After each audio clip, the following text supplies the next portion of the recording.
মুখ্যমন্ত্রীর নির্দেশে আসন্ন হুগলির তারকেশ্বরে শ্রাবণী মেলা উপলক্ষে এক বিশেষ বৈঠক রাজ্যের মন্ত্রী ইন্দ্রনীল সেন, চন্দ্রিমা ভট্টাচার্য, অরূপ বিশ্বাস, সুজিত বসু, পুলক রায়, বেচারাম মান্না, স্নেহাশিস চক্রবর্তী সহ জেলার অন্যান্য বিধায়করা।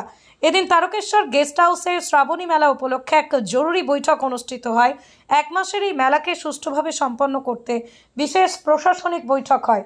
এছাড়াও উপস্থিত ছিলেন হুগলি জেলাশাসক মুক্তা আর্য, জেলা সভাধিপতি রঞ্জন ধারা, হুগলি গ্রামীণ পুলিশ সুপার কামনা সেন সহ রেল দপ্তরের আধিকারিকরা।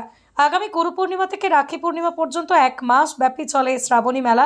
হুগলির বৈদ্যবাটির গঙ্গা থেকে জল তুলে লক্ষ লক্ষ পুণ্যার্থীরা তারকেশ্বর রোড ধরে পায়ে হেঁটে তারকেশ্বরের মন্দিরে এসে শিবের মাথায় জল ঢালে।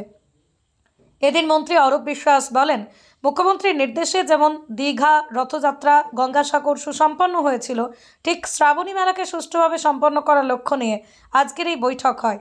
মন্ত্রী বেচারাম মান্না বলেন, তারকেশ্বর মন্দিরে আসা প্রত্যেক তীর্থযাত্রীদের নিরাপত্তা সুনিশ্চিত করা, পাশাপাশি এই বছর একটা নতুন সরকারি ওয়েবসাইট চালু করা হবে, যে ওয়েবসাইট থেকে প্রত্যেক তীর্থযাত্রী যাতায়াত, চিকিৎসা, খাওয়া দাওয়া থেকে বাড়ি ফেরা পর্যন্ত রেল, সড়ক ও পরিবহনের তথ্য দেওয়া থাকবে। হুগলির শেওড়াফুলি থেকে প্রবীর বসুর রিপোর্ট। ক্রাইম বেঙ্গল।